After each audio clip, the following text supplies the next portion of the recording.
I want to tell you about an essential vitamin you've probably never heard of. If you're a parent or plan to be one, it might be more important to your child's growth than all other vitamins combined, and only you, a parent, can provide it. I call it vitamin N, the word no.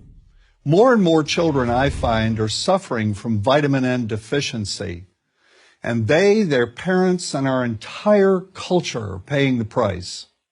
Let me illustrate my point with a story that's quite typical. A father, I'll call him Bill, gave his son, age 5, pretty much everything the little boy asked for. Like most parents, Bill wanted more than anything for his son to be happy, but he wasn't. Instead, he was petulant, moody, and often sullen. He was also having problems getting along with other children. In addition, he was very demanding and rarely, if ever, expressed any appreciation, let alone gratitude, for all the things Bill and his wife were giving him. Was his son depressed, Bill wanted to know? Did he need therapy? His son, I told him, was suffering the predictable ill effects of being overindulged. What he needed was a healthy and steady dose of vitamin N. Overindulgence, a deficiency of vitamin N, leads to its own form of addiction. When the point of diminishing returns is passed, and it's passed fairly early on, the receiving of things begins to generate nothing but want for more things. One terrible effect of this is that our children are becoming accustomed to a material standard that's out of kilter with what they can ever hope to achieve as adults.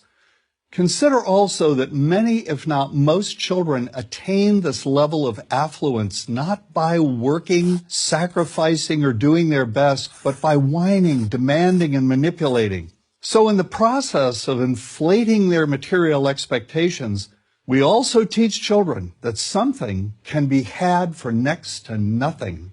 Not only is that a falsehood, it's also one of the most dangerous, destructive attitudes a person can acquire. This may go a long way toward explaining why the mental health of children in the 1950s, when kids got a lot less, was significantly better than the mental health of today's kids. Since the 50s, and especially in the last few decades, as indulgence has become the parenting norm, the rates of child and teen depression have skyrocketed. Children who grow up believing in the something for nothing fairy tale are likely to become emotionally stunted, self-centered adults. Then, when they themselves become parents, they're likely to overdose their children with material things. The piles of toys, plushies, and gadgets one finds scattered around most households.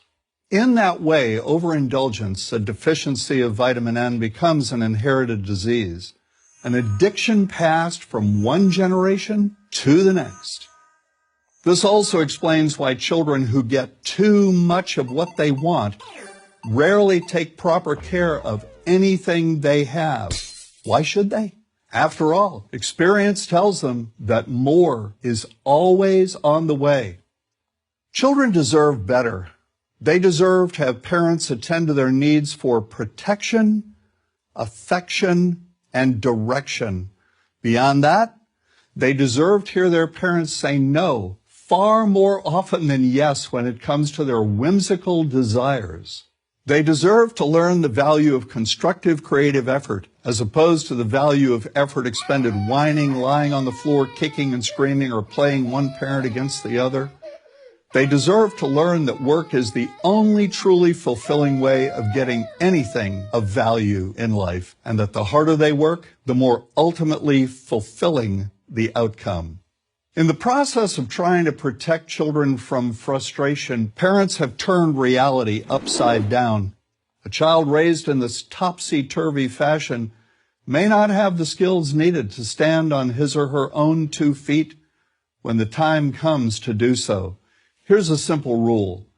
Turn your children's world right side up by giving them all of what they truly need, but no more than 25% of what they simply want.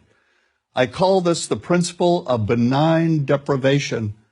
When all is said and done, the most character-building 2-letter word in the English language is no. Vitamin N. Dispense it frequently. You'll be happier in the long run, and so will your child. I'm John Rosemond, author and family psychologist for Prager University.